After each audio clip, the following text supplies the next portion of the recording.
All right, I'm going to do one more. Okay, let me do one more.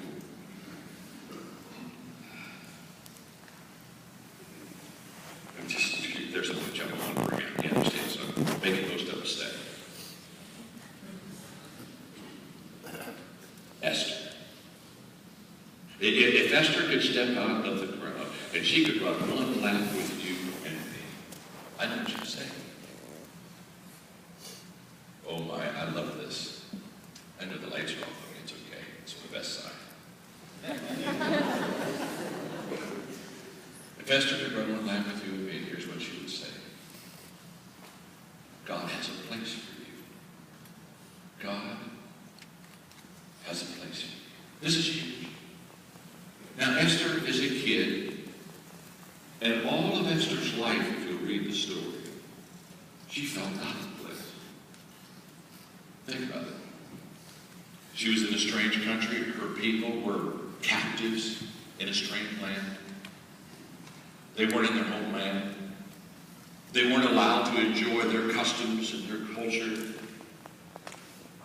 And not only that, Esther's parents died when she was very young, and so she was adopted into another family, her uncle's family. And I know they loved her, but she also knew that she lost her parents. She was in a strange country. And I think Esther grew up basically saying to herself, I've never quite found my niche. One day, Esther and her friends were down at the shopping center. They looked up on the wall, and there was this advertisement about the fact that King was having a beauty contest. And it was encouraging pretty girls to get in the beauty contest, and he was going to pick one, and whoever he picked was going to be the queen, and they were just having a good time. And one of Esther's friends said, Esther, you're good looking, you want to get in that beauty contest?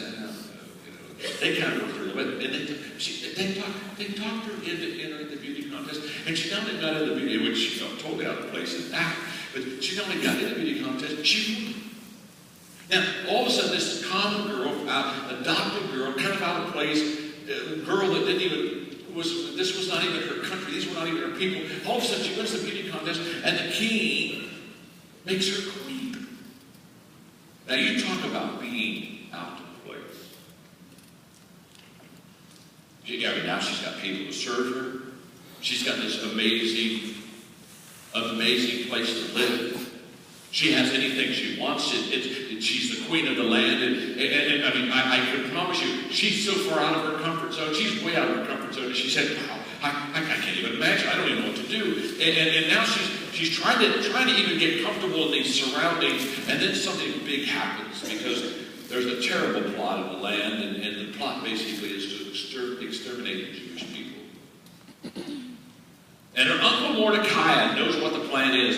And he starts pressing Esther, and he starts sending messages to Esther and say, Esther, you're the queen. You're going to have to talk to the king, because unless the king intercedes, we're going to all be dead. And Esther says, oh, come on, uncle. Don't do this to me.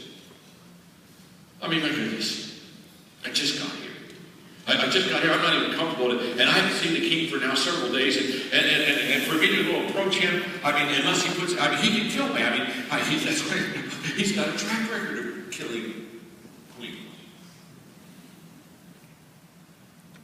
And Mordecai says, you got to do this for us. And one day he sends her a note. She's in the palace grounds, and she reads this note, and it says basically this: Esther, who knows but you have come into the kingdom for such a time as this? And when Esther read that note, all of a sudden it fell in place. For the first time in her life, she figured it out. All of a sudden she realized that everything that had happened to her up to this day, God had used to put her in a place that could save the lives of the Jewish people.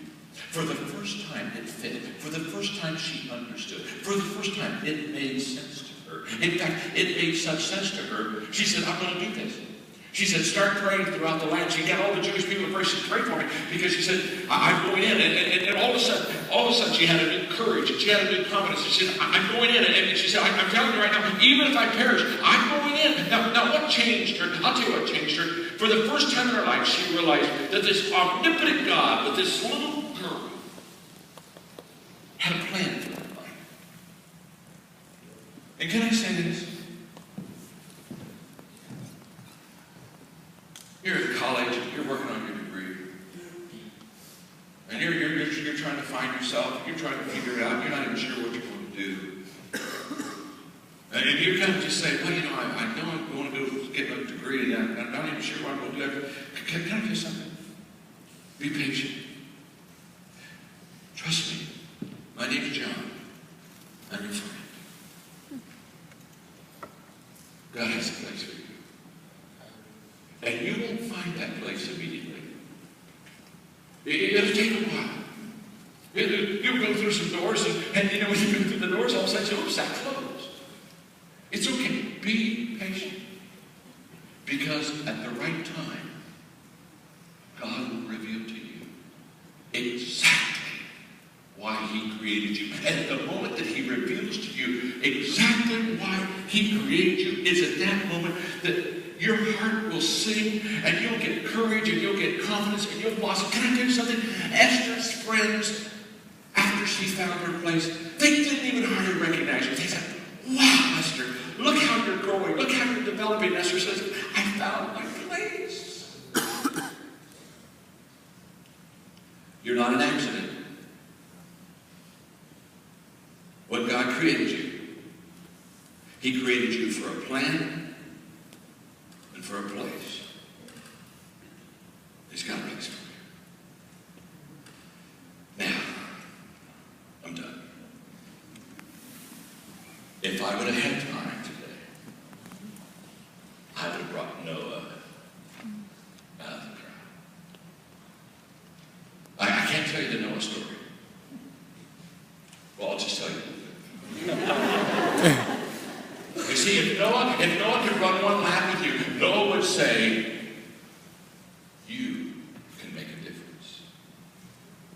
Because when God looked at mankind and looked at the sin of mankind, and He literally repented that He made man, it says, but Noah found grace in the eyes of the Lord. There was one person that was living a righteous life, and God looked at him and said, Noah, you're the man.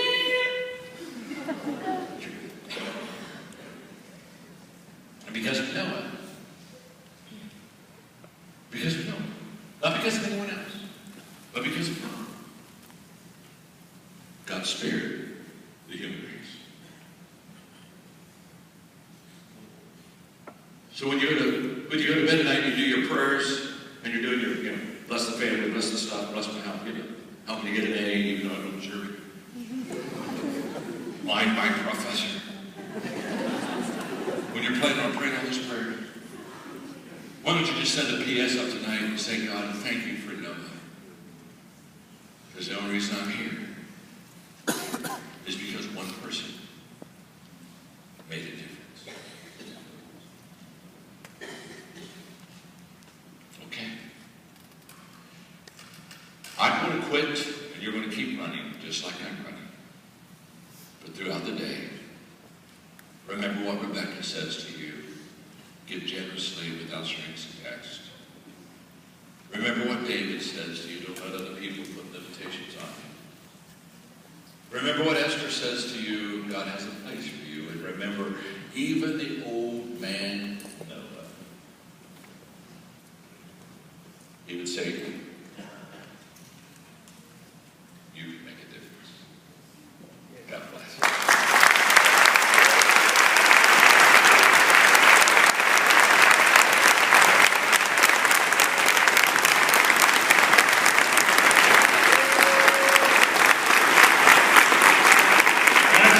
Please join me.